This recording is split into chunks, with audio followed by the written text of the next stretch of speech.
Kate, the Future Queen, by Kate Nicholl. Chapter 6. The Bubble Bursts. During the summer vacation, while Kate was working as a waitress at the Henley Royal Regatta and William was undertaking official royal engagements, back in St Andrews, apartment A at 13 Hope Street was undergoing radical internal redecoration. The well-maintained two-story, top-floor apartment was being fitted with bulletproof windows, a bomb-proof front door, a state-of-the-art laser security system, and floor-to-ceiling reinforced pine shutters. At the same time, special branch officers were informing residents of the quiet street that come to the start of the academic year, new tenants were moving in and there would be increased security and an initial flurry of activity in their neighborhoods. And so, in September 2002, just before the beginning of their second year, William, Fergus, Kate, and Olivia returned to St Andrews to settle into their new home. William's room, situated on the first floor between the galley kitchen and the high-ceilinged living dining room, was the largest of the bedrooms and looked out onto the wild garden and the back of the Student Union on Market Street. Kate had a smaller bedroom, which she personalized with her usual flair, photographs taking pride of place. With its open-plan living area, the apartment was ideal for entertaining, and the quartet soon established themselves as great dinner party hosts, Kate and Olivia mostly responsible for the cooking and William and Fergus, the shopping. Now that they were free from the regimen of eating in the university hall, it wasn't long before dinner parties became the craze among Kate's social set. The local Tesco grocery store had never seen anything like it and had become a locus of great excitement, a frisson of expectation in the aisles, buzzing with students and local people, who, at certain times of the week, shopped to spot the prince. Dressed in his characteristic different shades of cream and white, Fergus stood out wherever he went, and if Fergus was browsing, shoppers could be pretty sure William was not far behind him. Andrew Sands remembered, Tesco's was a bit of a meeting place, and people would get seriously dressed up to go there. It's where the great and the good met up, often while they were buying groceries for that night's dinner party. As the early evenings closed in and the weather turned, the apartment mates fell into the rhythm of term routine. William and Kate discovered that they were content to spend much of their free time in each other's company. After a morning swim or run, they would go off to their different faculties, but return home as soon as they could to catch up. Studying was an important part of Kate's daily routine, and she rarely missed a lecture on either the core subjects of 19th and 20th century history of art or the new courses on offer to second-year students. She had chosen to take a course in the history of photography, which enthralled her. While she maintained her flawless attendance, she would hurry back to study in the apartment or relax with William, spending the long evenings listening to music or watching films, occasionally venturing out for a drink at the Westport or Marbelle's. Discovering just how compatible they were, just how much they had in common, and all they had to talk about came as a surprise to them both, and as their friendship deepened, something shifted, and within a few months things began to fall quietly into place. Of course, where William was concerned, this was not exactly straightforward, though he was enjoying a freedom that no royal before him had ever had. The tricky business of living a normal life while being in line for the throne continued to be difficult to navigate. Nothing illustrated this more in that autumn semester than the sudden collapse of Paul Burrell's trial in November 2002. Princess Diana's former butler had been accused of stealing over 300 items from the estate of the Prince and Princess of Wales, but during the trial, an astonishing and unexpected out-of-court intervention from the Queen meant that the case against him no longer stood. William was as shocked as anyone when this happened, not knowing what to think of the man with whom he, his mother, and his brother had once been so close.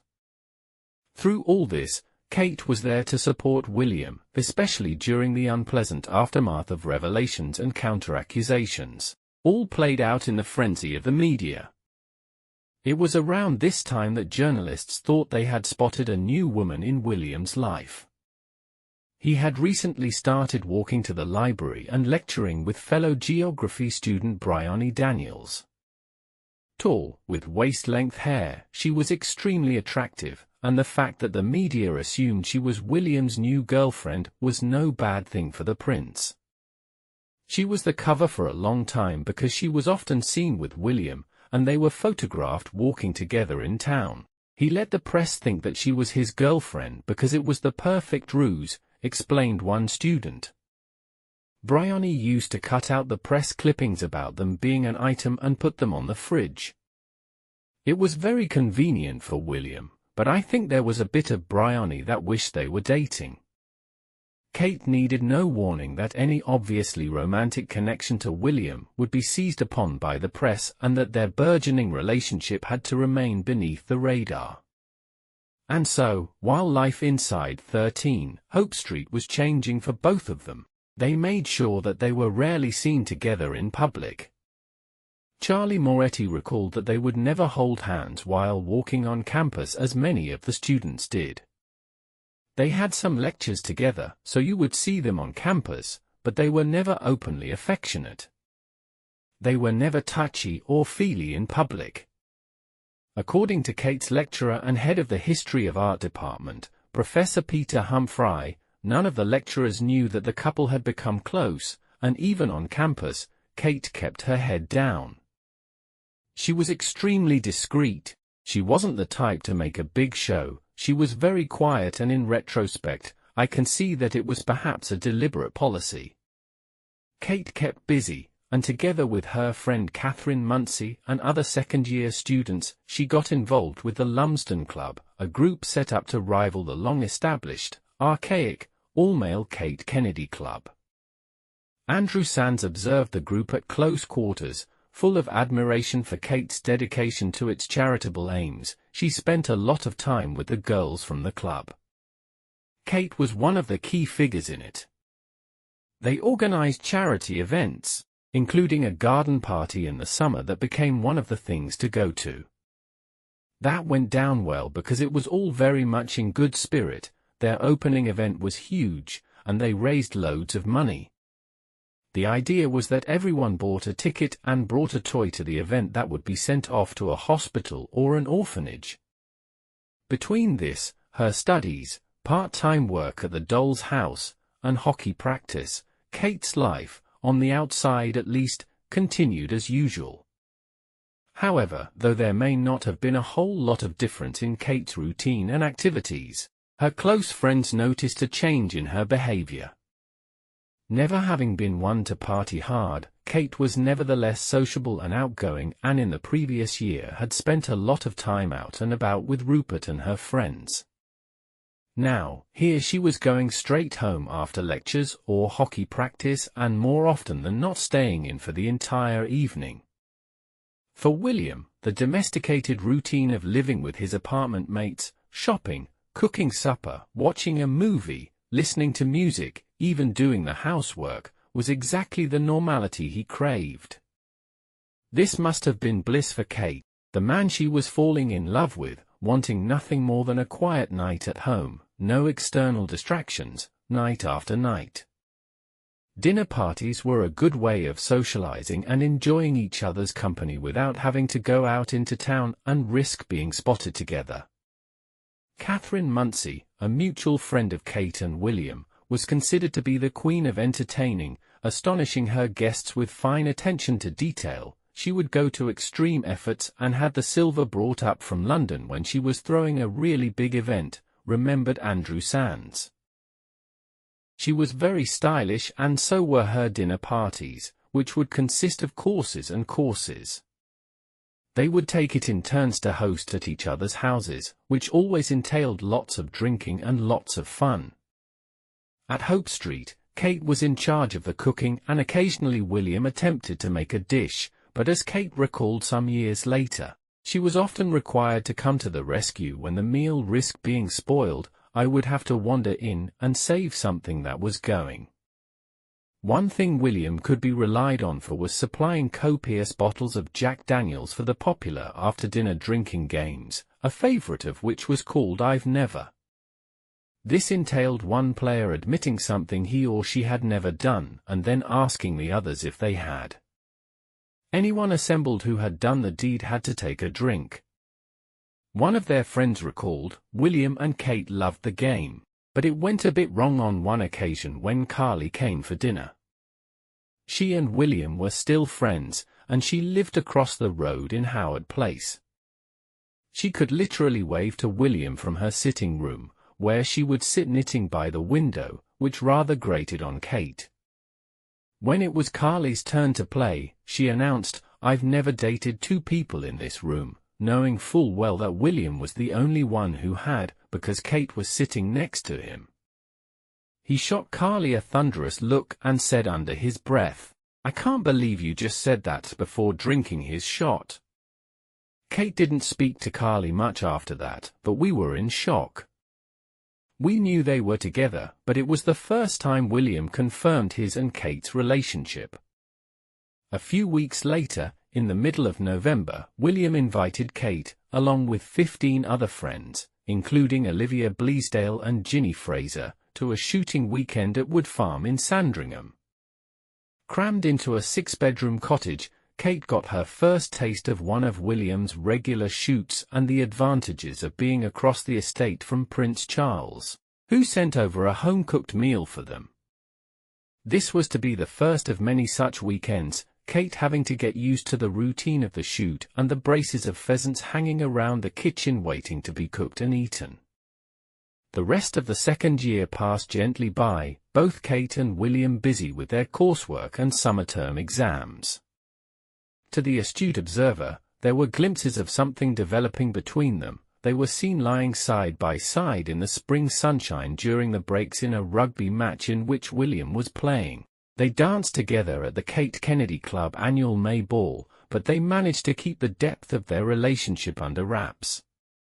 Some of their friends knew the true state of affairs, of course, and others had suspicions, but crucially, the public had no idea. Ever alert, however, the press thought that something might be up. William and Kate had been spotted walking to lectures together, and the media suspected that Kate was too pretty to be just a friend. When William attended her belated 21st birthday celebration in June 2003, a reporter doorstepped her father, Nicholl, and asked him what he knew about their relationship. He was politely evasive. "We are very amused at the thought of being in-laws to Prince William, but I don't think it's going to happen." Kate had told her parents that she was growing close to William, and she also confided in her sister, but she swore them all to secrecy, insisting nobody was to utter a word to anyone else. The relationship hadn't fully developed, and she didn't want anything to upset this delicate early stage. Carol had pulled out all the stops for Kate's party, renting a large tent for the garden and hiring caterers to help prepare a sit-down dinner for family and friends.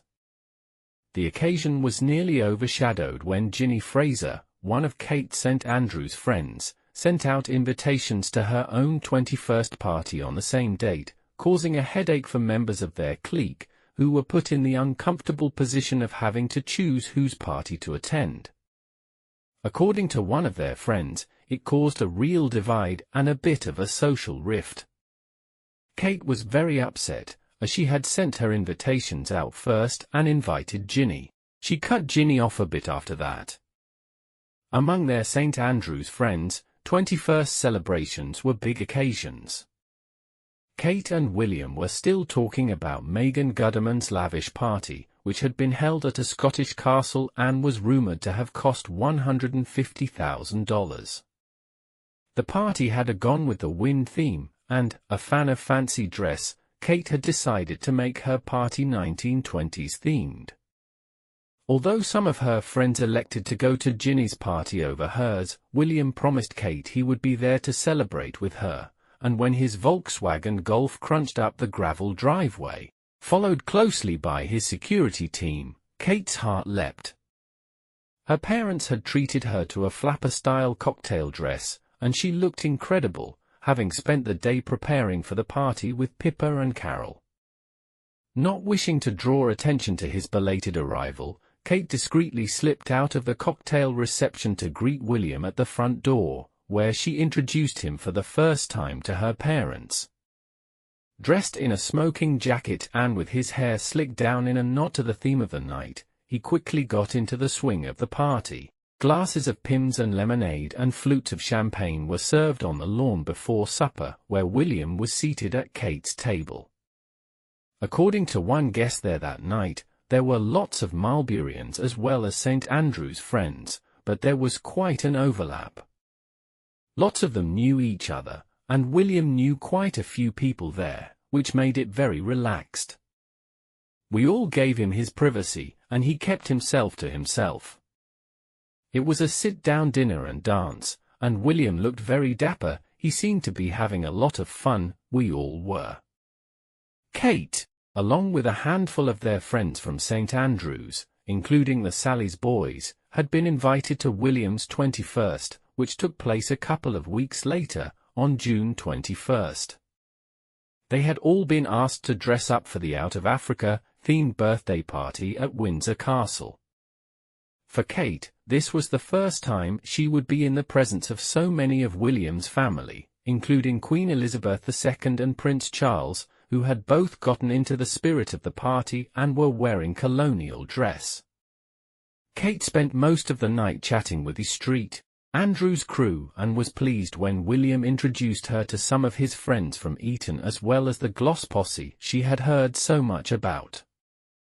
In turn, they were curious about the girl William introduced to them, having heard him talk so much about his new friend at St. Andrews. William, however, had given no hint that they were dating. In fact, on the day of his birthday, he had given an interview in which he claimed he was single. There's been a lot of speculation about every single girl I am with, and it does irritate me after a while, more so because it is a complete pain for the girls, he said. These poor girls, whom I've either just met or are friends of mine, suddenly get thrown into the limelight and their parents get rung up and so on. I think it's a little unfair on them, really. I'm used to it because it happens quite a lot now. But it's very different for them and I don't like that at all. If I fancy a girl and she fancies me back, which is rare, I ask her out. But at the same time, I don't want to put them in an awkward situation because a lot of people don't know what comes with knowing me, for one, and secondly, if they were my girlfriend, the excitement it would probably cause. His comments about being single hadn't unnerved Kate. She knew by now that William had a habit of planting red herrings, particularly to put the press off the scent, but something happened that night that did unsettle her. From the start of the evening, William had seemed rather preoccupied with Jessica Craig, who had flown in from Kenya to celebrate his milestone birthday. William had first met Jessica, the daughter of British conservationist Ian Craig and his wife, Jane, in 1998 in Kenya during his school holidays when he worked on the game reserve. He returned during his gap year when rumors emerged in the press that he hadn't just fallen in love with Kenya but also with the Craig's attractive daughter, who was just his age. William was upset about the story and eager to quash the reports, so he instructed his press aides at the palace to insist Jessica was just a friend. Kate didn't know whether they had been romantically involved or not, but she noted that Jessica had been seated at the head table next to William, whereas Kate had to raise her glass to toast the prince from afar. There was a mere mention of Kate being one of the prince's guests in the papers. A far bigger story had detracted from any of William's girlfriends there that night. A gatecrasher dressed as Osama bin Laden had managed to foil palace security and not only gained entry to Windsor Castle, but took to the stage while William was thanking the Queen and Prince Charles. The prince thought it was a prank organized by Harry until security men wrestled the intruder to the floor and arrested him. Kate pushed the niggling sense of doubt she had felt since that night to the back of her mind and reassured herself with the fact that William had instigated something rather promising for the start of their third year. Having enjoyed living in Hope Street, William had decided that for his third and fourth years, when he didn't have quite as many lectures as previously, he would like that space and freedom and privacy of the countryside. Toward the end of the summer semester, he had invited Kate, Alastair Cootswood, and Ollie Baker to move with him into Balgove House on the Strathdraum estate, about 1/4 mile from St Andrews. Kate was thrilled. The house was set in stunning grounds, with glorious views from the bedroom windows, acres of lawn, orchids, and fuchsias instead of the concrete back of the Student Union. With the palace still reeling from the security breach at William's 21st, it was subjected to the security measures necessary for a modern-day prince, and unmarked police cars patrolled the estate while William's protection officers took up residence in the assorted outbuildings. Kate took on the role of homemaker, dressing the windows with pretty red and white gingham curtains, while William installed a champagne fridge and a huge oil painting of his grandmother in the impressive dining room. The most significant advantage of the cottage was the privacy it afforded William and Kate, far from prying eyes. Not only was the long driveway framed by hedgerows, but the couple had the seclusion provided by 2 acres of wild meadow, hidden behind a 6-foot stone wall. William joked that it was like a miniature Highgrove, and with its crabapple trees, blooming rhododendrons, and patches of wild poppies, it was an impressive substitute. For the first weeks of the term, while the weather was still warm enough, they would pack a picnic hamper and spend pleasant afternoons stretched out on a blanket, sharing a bottle of chilled white wine, their only company an occasional pheasant. It was during these quiet, reflective moments that Kate was able to confide in William how painful she had found the recent death of her grandfather, Ron. He had died at the age of 72, after suffering from motor neuron disease for some years. According to Carol's brother, Gary Goldsmith, who was interviewed by the Daily Telegraph, he was up a ladder in his 60s cleaning a gutter for an old lady when he fell off it and broke both of his heels. He had to crawl into the house to phone an ambulance for himself. It was through that trauma that he believes he developed motor neuron disease. It was the erosion of a healthy man. Denise Alford, Kate's former teacher at St Andrews Prep, recalled how Ron's health deteriorated after the fall. It was a terrible accident, and although he recovered physically, the shock really affected his system. Jean Harrison, Carol's second cousin, who had known Ron and Dorothy since she was a girl, attended the funeral. The wake was at the local pub in the village, she recalled. Dorothy was very proud of Carol and Gary and how well they had done. They paid for most of Ron's funeral, and I think she was very happy about how well they had done, but she was devastated by Ron's death. The whole family was.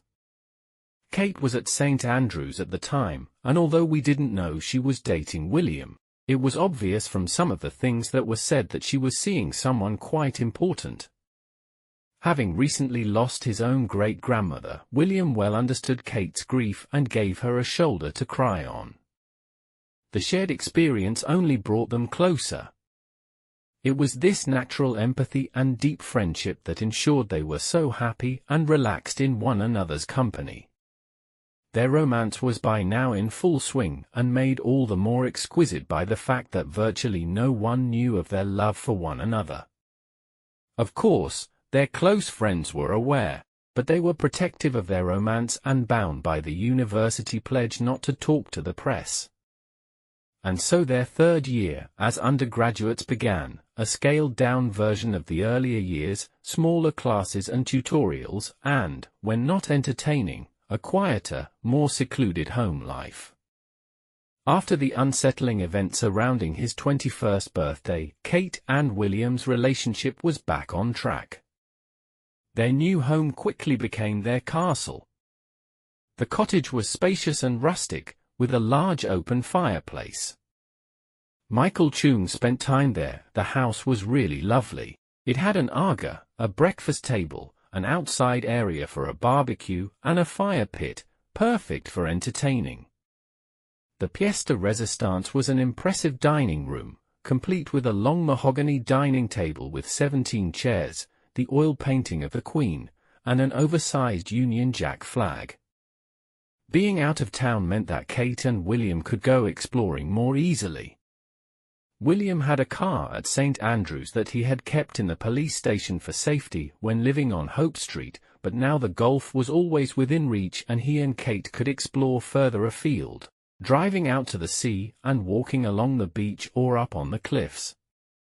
Michael Chung observed other parts of their routine at close quarters. They would have barbecues in the summer and invite other students over. When people heard Will was having a party, there would be lots of people turning up in taxis. The parties were good fun and would go on until late at night. The protection officers were always there, but they were very cool. They just allowed us to get on with being students. I remember turning up once with sacks of ice for drinks, and they helped me unload it from the boot. We called them by their first names, and they were always very friendly. Wanting to give William time with his friends, Kate made a point of not being at all the parties and would visit her girlfriends instead. One of her closest friends was Mel Nicholson, who was going out with Ollie Baker, recalled Andrew Sands. They spent a lot of time together and used to go to Pizza Hut in town, where we'd see them huddled over a pizza having a very serious conversation. Determined to get the best grade she could, Kate applied herself to her studies and was very much in charge of domesticity in the cottage. Around Christmas time in December 2003, rumors began to surface in the press that William and Kate were an item. Kate had already confided in her mother that their close friendship had blossomed into a serious romance and that she and William had fallen in love. With Kate's blessing, Carol told Michael, James, and her brother, Gary, during the Christmas holidays that the relationship was serious. Pippa, who by now was in her first year studying English literature at Edinburgh University, having enjoyed a gap year like Kate, knew exactly what was going on. The sisters spoke at least every other day, and Pippa had been to stay with Kate and William at Balgove House. Not everyone in the family had been able to keep the secret, however. Unbeknownst to the family at the time, Gary broke his niece's confidence, later telling the press that when Kate and William first began dating, Carol telephoned the immediate family to warn them that the relationship would likely to become public. I was so delighted that at a business meeting I pushed a piece of paper across the table to a colleague that read, "I think I'm going to be the uncle of the future Queen of England." Nevertheless, it was not until several months later in the spring that the romance was revealed to the world. William had invited Kate to join a select group of his friends on a skiing holiday at Closters, and she had readily accepted. As this was the royal family's favorite resort in the Swiss Alps, a place to which they returned annually, it wasn't entirely surprising that William and the royal party were photographed on the slopes. Skiing holidays, rather like the family's church visit on Christmas morning, have always attracted the press, but this time they got more than they bargained for. Jason Fraser, a paparazzo who 7 years earlier had snapped William's mother in the arms of Dodi Al-Fayed aboard the Nicholl, managed to get a shot of William gazing lovingly at Kate as they glided up the mountain on the ski lift. The photo confirmed the rumors that had been around for months, and the Sun was prepared to pay the highest price for the picture that confirmed there really was a romance between them. Finally, "Wills Gets a Girl" was the headline above the sensational front-page picture, published on April 1, 2004. The palace was furious, accusing the newspaper of breaching the press embargo that protected Prince William while he was at the university. They argued that the agreement did not just apply to the periods of the year that he spent at St. Andrews itself, Clarence House refused to comment on the son's claims and issued a statement that made it quite clear the matter was not open for further discussion. We don't discuss the nature of William's relationships with his friends. There may be speculation about other women he is photographed with. We're not going to get into a debate about the nature of his friendships. Returning to St. Andrews, after their holiday, Kate and William were more cautious than before, and their close friends threw an even tighter net around their privacy. Charlie Moretti remembered, when it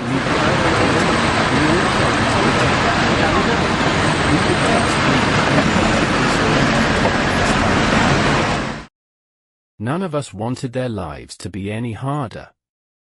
St. Andrews gave them a few years of normality, and I don't think any of us wanted to ruin that.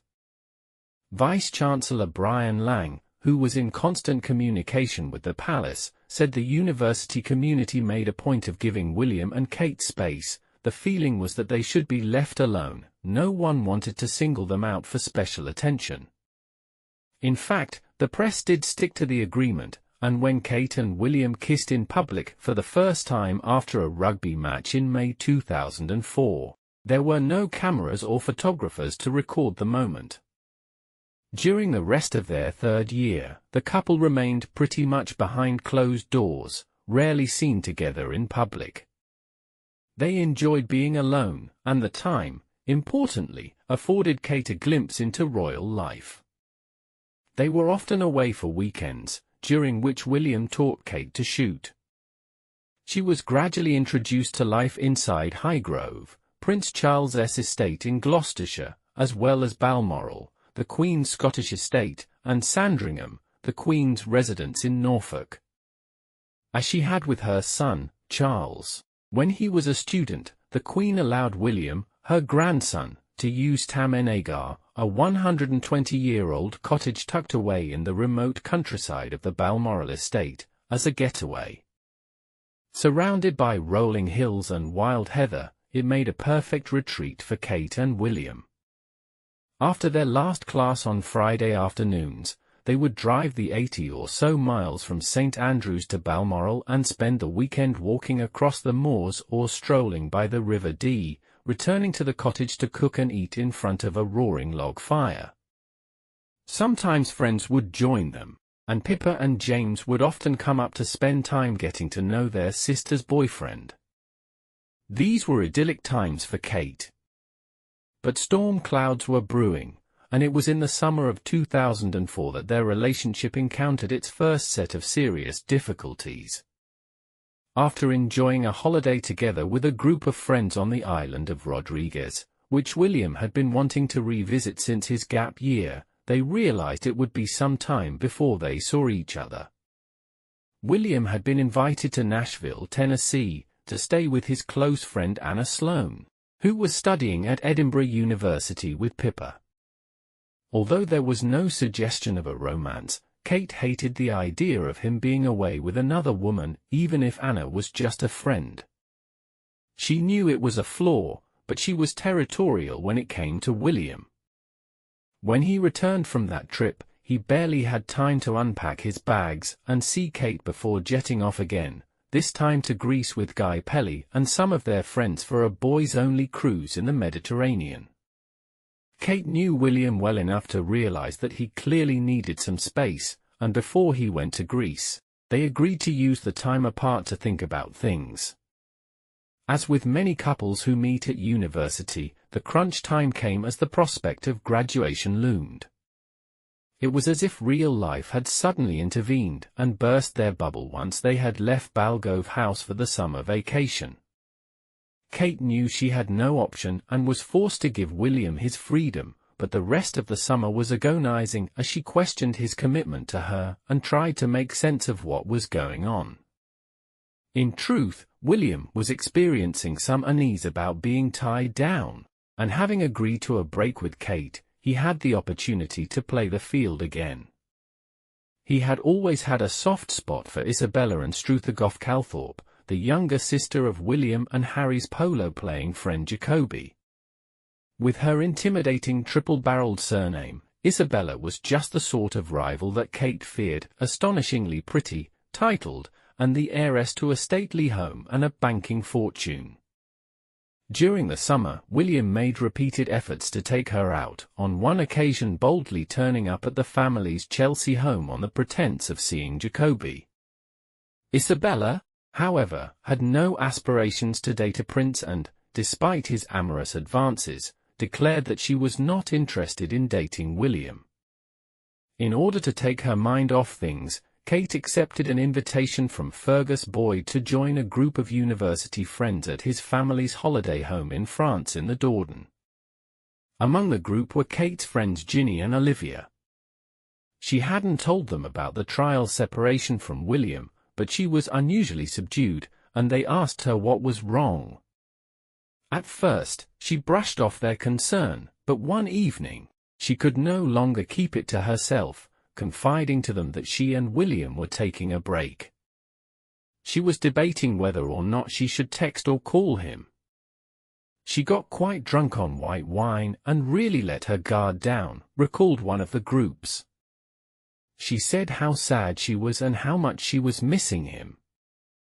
However, the summer appeared to be a blip in their relationship, for while William had clearly needed time away, by October they were back together, returning to Balgove House for the start of their final year at St Andrews. Kate had some conditions, the most heartfelt one being that he wasn't to contact Isabella again, and just as though nothing had happened, they slotted back into life as a couple. Later that term, Kate was invited to Prince Charles's 56th birthday party at Highgrove. William's father was very fond of Kate and already saw her as a future daughter-in-law. She was thrilled to be included. It was even clearer how much Prince Charles saw Kate as part of the family the following March, when she was included in his pre-wedding skiing holiday at Closters, along with William and Harry. However, whereas his father's wedding to Camilla Parker Bowles was just around the corner, William was in no hurry to tie any knots, as evidenced by the unguarded remarks he made to a reporter during an après-ski evening in a local bar. "Look, I'm only 22, for God's sake. I am too young to marry at my age. I don't want to get married until I am at least 28 or maybe 30. Kate no doubt knew of William's thoughts on marriage, and maybe even felt the same way, but it can't have been reassuring to hear such a categorical, emphatic wish to remain single. The run-up to Charles and Camilla's wedding, meanwhile, had been beset by problems, and was probably enough to put William off the idea, for the foreseeable future at least. Charles and Camilla had wanted a civil wedding at Windsor Castle, but when it was realized that if a license were granted, then any other couple could also be married there, the plan was scrapped. Instead, it was decided that they would marry at Windsor Guildhall, followed by a blessing by the Archbishop of Canterbury in St George's Chapel in the castle. Although the British public had largely warmed to the idea of Camilla marrying Charles, there was speculation that the Queen would not be attending the nuptials. Charles was crestfallen that his wedding was being labelled a fiasco in the press, but had been reassured by William and Harry's supportive joint statement, "We are both very happy for our father and Camilla and wish them all the luck in the future." It had been difficult for them in the early years, following the death of their mother, but they had more than accepted Camilla as part of their father's life. "We love her to bits," remarked Harry. Against all the odds, the wedding was a success, even though it had to be delayed a day because of the death of Pope John Paul II.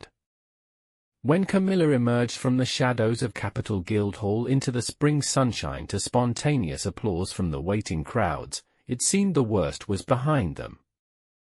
And while the Queen and Prince Philip had not attended the civil part of the ceremony, they were there at St George's Chapel, along with the other 700 guests. The most moving tribute that day came from the Queen, when for the first time she gave the couple her public blessing, "My son is home and dry with the woman he loves."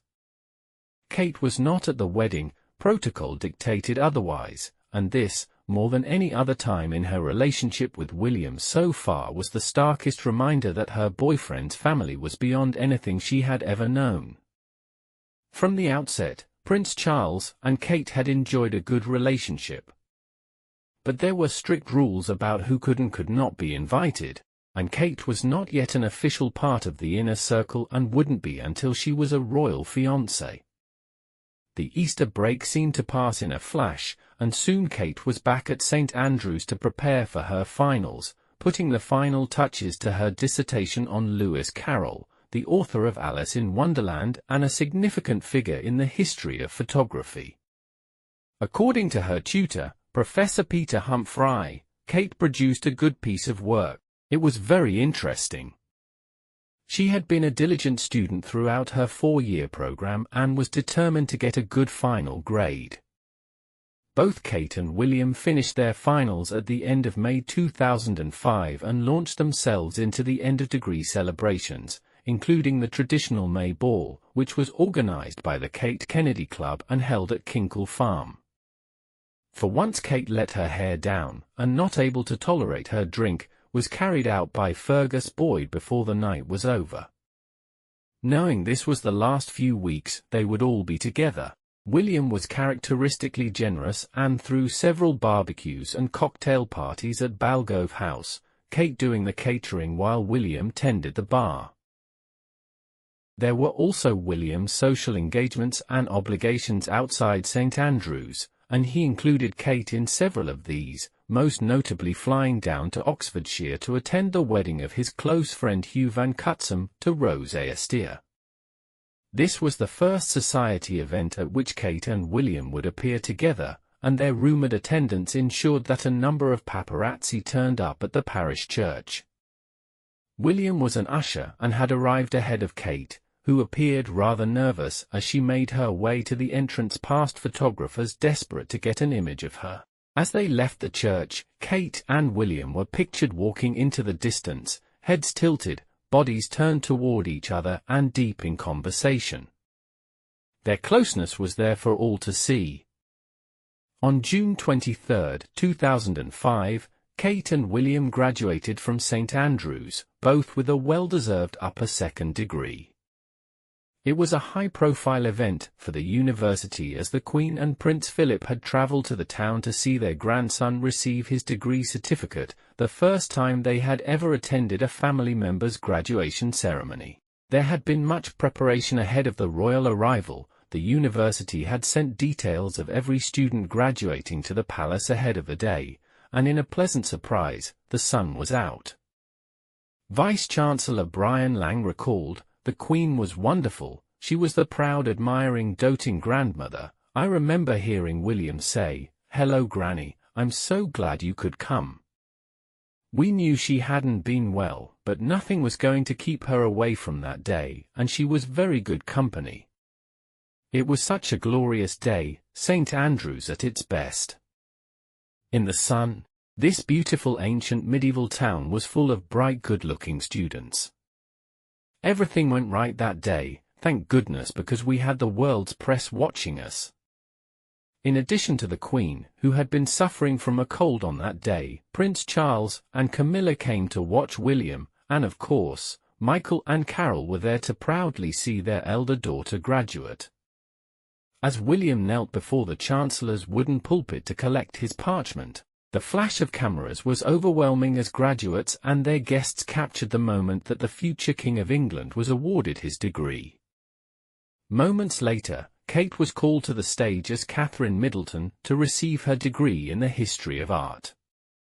At the end of the ceremony, echoing his words from 4 years earlier when the assembled graduates had listened as nervous freshers, Brian Lang delivered his final words to them, "You will have made lifelong friends.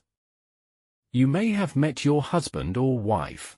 Our title as the top matchmaking university in Britain signifies so much that is good about St. Andrews, so we rely on you to go forth and multiply."